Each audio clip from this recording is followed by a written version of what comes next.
Javier Mascherano Argentina football দলের এক উজ্জ্বল নক্ষত্র। খুব বড় তারকা না হলেও ভক্তদের ভালোবাসা পেয়েছেন সবসময়। দলকে নেতৃত্ব দেওয়ার দক্ষতা আর নম্র ব্যক্তিত্ব দিয়ে জয় করে নিয়েছেন সবার মন।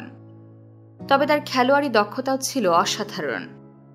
মাসচেরানো সেই বিরল খেলোয়াড়দের একজন, যার জাতীয় দলে অভিষেক হয়েছিল পেশাদার ফুটবলে অভিষেক হওয়ার আগেই। আজকে আমরা হাভিয়ের মাসচেরানোর অসাধারণ ক্যারিয়ারের গল্পই শুনব।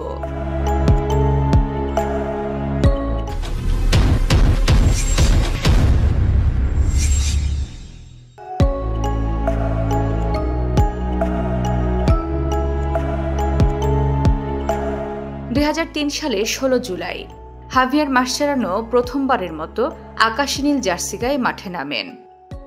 তখনও পর্যন্ত ক্লাব ফুটবলে অভিষেকই হয়নি তার, কিন্তু তার প্রতিভা নিয়ে বিভিন্ন পত্রপত্রিকায় লেখালেখি হচ্ছে নিয়মিতই। এরপরে আর্জেন্টাইন কোচ মার্সেলো বিয়েলসা যখন সত্যি সত্যি উরুগুয়ের বিপক্ষে তাকে মাঠে নামিয়ে দিলেন, তখন বিস্মিত হয়েছিলেন অনেকেই। তবে 19 বছর বয়সে মাসচেরানোর পারফরমেন্স দেখে সেদিন অনেকেই বুঝেছিলেন এই ছেলে অনেক দূর যাবে। তাই 2004 সালের কোপা আমেরিকা এবং অলিম্পিক দলে হাভিয়ের মাসচেরানোকে যখন ডাকা হলো, তখন কেউই অবাক হয়নি। সে বছর আর্জেন্টিনা অলিম্পিক ফুটবলে স্বর্ণপদক জয় করে এবং তাতে বড় ভূমিকা রাখেন মাসচেরানো। এরপর কোচ বদল হয়ে মার্সেলো বিয়েলসার জায়গায় হোসে পেকারম্যান আর্জেন্টিনা জাতীয় দলের দায়িত্ব নিলেও মাসচেরানো দলে জায়গা হারাননি, বরং ডিফেন্সিভ মিডফিল্ডার পজিশনে তার উপরেই ভরসা করেন হোসে পেকারম্যান। এরপর 2006 সালের বিশ্বকাপে কোয়ার্টার ফাইনাল থেকে আলবিসেলেস্তোরা বিদায় নিলেও মাসচেরানোর পারফরমেন্স ইউরোপের ক্লাবগুলোর নজর কেড়ে নেয়। যদিও বিশ্বকাপের আগে হাভিয়ের মাসচেরানো ব্রাজিলের ক্লাব করিন্থিয়াসে খেলতেন। এর আগে 2003 সালের সেপ্টেম্বরে আর্জেন্টাইন ক্লাব রিভার প্লেটের হয়ে পেশাদার ফুটবলে অভিষেক হয় তার। ক্লাবটির একাডেমিতে বড় হয়ে উঠলেও মাত্র এক মৌসুম মূল দলে খেলেই ব্রাজিলের করিন্থিয়াস ক্লাবে চলে গিয়েছিলেন তিনি। তবে 2006 সালে করিন্থিয়াস থেকে ইংলিশ ক্লাব ওয়েস্ট হামে যোগ দেন এই ডিফেন্সিভ মিডফিল্ডার। তবে ইউরোপে তার শুরুটাও সহজ ছিল না, বরং সে মৌসুমেই ওয়েস্ট হাম রেলিগেশনে পড়ে দ্বিতীয় বিভাগে নেমে যায়। ফলশ্রুতিতে 2007 সালে লিভারপুল ক্লাবে যোগ দেন হাভিয়ের মাসচেরানো। এখানে স্প্যানিশ মিডফিল্ডার জাভি আলোনসো এবং ইংরেজ মিডফিল্ডার স্টিভেন জেরার্ডের সাথে দারুণ এক ত্রয়ী গড়ে তোলেন। এর মধ্যেই সে বছর কোপা আমেরিকায় আর্জেন্টিনার জার্সি গায়ে প্রথম গোল করেন তিনি। টুর্নামেন্টে 2 গোল করে বুঝিয়ে দেন দলের জন্য তিনি কতটা গুরুত্বপূর্ণ। তবে আর্জেন্টিনা সেবার শিরোপা জিততে ব্যর্থ হয়। অবশ্য 2008 অলিম্পিকে আবারও সোনা জিতে হাভিয়ের মাসচেরানো ইতিহাস রচনা করে। তিনি আর্জেন্টিনার প্রথম ক্রীড়াবিদ যার ঝুলিতে 2টি অলিম্পিক স্বর্ণপদক রয়েছে। আর্জেন্টিনার জার্সি গায়ে এই সাফল্যের ধারা তিনি অব্যাহত রাখতে চেয়েছিলেন 2010 বিশ্বকাপেও। সে সময় আর্জেন্টিনার কোচ দিয়েগো মারাদোনা বলেছিলেন, আমার দল মানেই মাসচেরানো ও তার সাথে 10 জন ফুটবলার।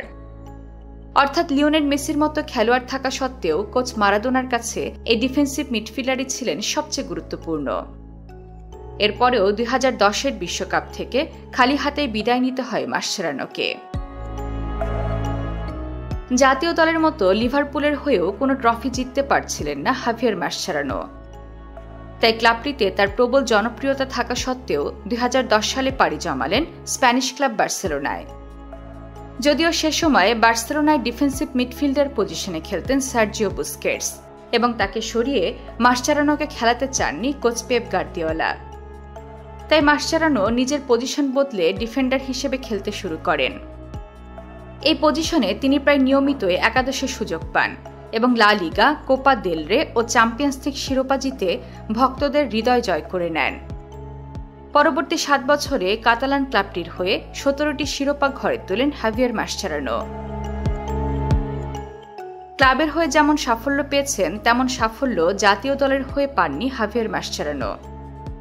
2014 বিশ্বকাপে ফাইনালে অতিরিক্ত সময়ের গোলে জার্মানির কাছে পরাজিত হয় তার দল। পুরো টুর্নামেন্টে দুর্দান্ত খেলা হাভিয়ার মাসচেরানোর জন্য ফাইনালটি এক দুঃখের প্রতিশব্দে পরিণত হয়। এরপর 2015 ও 2016 সালের কোপা আমেরিকার ফাইনালে হেরে রানার্স আপ পদক নিয়েই সন্তুষ্ট থাকতে হয় তাকে। সবশেষ তিনি জাতীয় দলের সাথে 2018 বিশ্বকাপে খেলতে আসেন, কিন্তু দলের ছন্নছাড়া পারফরমেন্স, কোচের বিরুদ্ধে বিদ্রোহ এবং সবশেষে দ্বিতীয় রাউন্ড থেকে লজ্জাজনক বিদায়ে শেষ হয় তার জাতীয় দলের পথযাত্রা। 2018 সালের 30 জুন জাতীয় দলের জার্সি তুলে রাখার সিদ্ধান্ত নেন হাভিয়ার মাসচেরানো। জাতীয় দলের হয়ে 147টি ম্যাচ খেলে 3টি গোল করেছেন তিনি। তবে গোলের চেয়েও দলের প্রতি তার নিবেদন আর সামনে থেকে নেতৃত্ব দেওয়ার দক্ষতার জন্য তাকে মনে রেখেছে মানুষ। সে বছরই বার্সেলোনা ত্যাগ করে তিনি চীনের একটি ক্লাবে খেলতে যান। 1 বছর পর তিনি আর্জেন্টিনার এস্তুদিয়ান্তেসে ক্লাবে খেলার জন্য ফিরে আসেন। অবশেষে 2020 সালে হাভিয়ার মাসচেরানো চিরতরে বুটজোড়া তুলে রাখার সিদ্ধান্ত নেন। জাতীয় দলের হয়ে কখনো শিরোপা না জিতলেও হাভিয়ার মাসচেরানোকে মানুষ ভীষণ ভালোবাসে।